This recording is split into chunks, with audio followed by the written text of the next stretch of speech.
seorang nenek beserta anak dan cucunya harus tinggal di sebuah gubuk beratap terpal. Bahkan gubuk beratap terpal ini sering meminum air.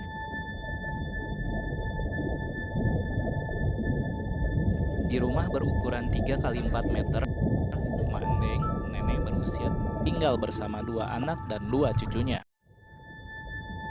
Kasus dugaan korupsi tata niaga komoditas timah wilayah izin usaha pertambangan atau IUP PT Timah.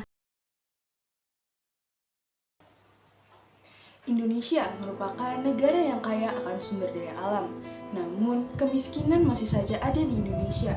Lantas, adakah hubungan dari kemiskinan dan kasus korupsi yang ada di Indonesia? Untuk mengetahuinya, mari simak penjelasan berikut. Secara harfiah, korupsi berasal dari bahasa Latin yaitu corrumper, yang berarti busuk, rusak, dan menggoyahkan. Menurut KBBI, korupsi adalah penyelewengan atau penyalahgunaan uang negara oleh perusahaan, organisasi, yayasan, dan sebagainya. Terlepas dari semua itu, korupsi merupakan perilaku melawan hukum yang bermaksud untuk menguntungkan diri pribadi maupun orang lain. Namun, tindakan tersebut dapat merugikan keuangan negara. Tindakan korupsi sebenarnya sudah ada sejak zaman dahulu, tepatnya dimulai pada zaman Mesir kuno, Babilonia, Yunani, Cina, serta Romawi. Menurut catatan kuno Babilonia, perilaku koruptif mencapai puncaknya pada tahun 1200 sebelum Masehi yang melibatkan para pejabat pemerintahan. Berbicara tentang perilaku Koruptif adalah segala sesuatu yang berkaitan dengan tindakan, sikap, dan pengetahuan seorang yang menjebakan dirinya pada kegiatan korupsi. Awal dari perbuatan korupsi adalah koruptif. Di Indonesia sendiri, korupsi sudah ada dan mengalami pasang surut sejak Kerajaan Nusantara. Korupsi berlanjut terus pada masa kolonial Belanda, Orde Lama, Orde Baru, dan Reformasi. Jenis-jenis korupsi yang pertama merugikan keuangan negara. Yang kedua suap menyuap.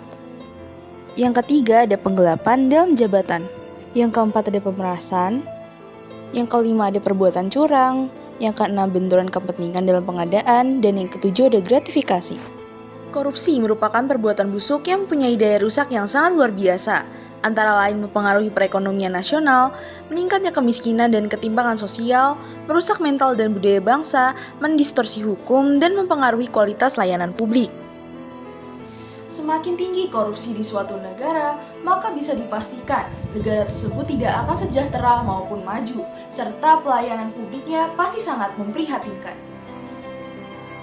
Sebaliknya, apabila tingkat korupsi di suatu negara tersebut rendah, maka negara tersebut akan sejahtera, maju, dan pasti layanan publiknya sangat baik. Nyatanya, di kelompok ASEAN, capaian buruk itu membuat Indonesia menjadi negara korup keempat. Melihat korupsi yang masif dan daya rusaknya, sudah seharusnya seluruh komponen di Indonesia untuk memeranginya, agar korupsi tidak membudidaya di Indonesia.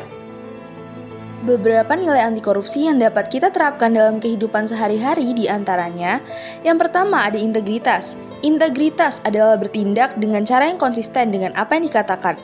Contohnya, jika seseorang telah mengakui bahwa dia jujur, maka hal itu juga akan tercermin dari tindakan, perasaan, dan perilakunya. Integritas akan menjaga orang tersebut agar tetap jujur, walau tidak ada orang lain di sekitar yang melihat kejujurannya. Yang kedua, ada kejujuran. Jujur adalah sikap lurus hati, tidak berbohong, tidak curang, dan tulus ikhlas. Seseorang dengan nilai kejujuran di hatinya tidak akan pernah korupsi, karena tahu tindakan tersebut adalah bentuk kebohongan dan kejahatan. Orang dengan berintegritas jujur akan selalu berpegang teguh pada prinsip yang diyakininya benar. Orang dengan nilai kejujuran juga harus menolak ketidakjujuran. Dia harus berani menegur atau melaporkan tindak ketidakjujuran seperti korupsi atau yang lainnya. Pelaporan masyarakat ini menjadi salah satu sarana yang efektif untuk memberantas korupsi. Yang ketiga ada akuntabilitas. Akuntabilitas adalah bentuk pertanggungjawaban seseorang atau sebuah organisasi kepada pihak-pihak yang berhak mendapatkan keterangan tentang kegiatan bisnis atau kinerja dalam menjalankan tugas demi mencapai suatu tujuan tertentu. Laporan kinerja adalah laporan hasil kerja seseorang atau organisasi dalam melaksanakan pekerjaannya untuk mencapai tujuan. Laporan ini dapat diukur dengan standar yang telah ditetapkan selama periode tertentu. Masyarakat dalam memberantas korupsi dapat dilakukan melalui 3 pendekatan. Yang pertama dengan strategi preventif, yaitu masyarakat berperan aktif dalam mencegah terjadinya perilaku koruptif. Misalnya dengan tegas menolak permintaan pungutan liar dan membiasakan melakukan pembayaran yang sesuai dengan aturan. Yang kedua, ada strategi detektif, yang mana masyarakat diharapkan aktif dalam melakukan pengawasan sehingga dapat mendeteksi terjadinya perilaku koruptif sedini mungkin. Yang ketiga, ada strategi advokasi, yang mana masyarakat aktif dalam melaporkan tindakan korupsi kepada institusi penegak hukum dan mengawasi proses penanganan perkara korupsi. Penanaman nilai anti korupsi haruslah dilaksanakan sejak dini agar senantiasa terpatri di jiwa setiap individu. Kita harus berpartisipasi dalam setiap upaya pencegahan dan pemberantasan korupsi.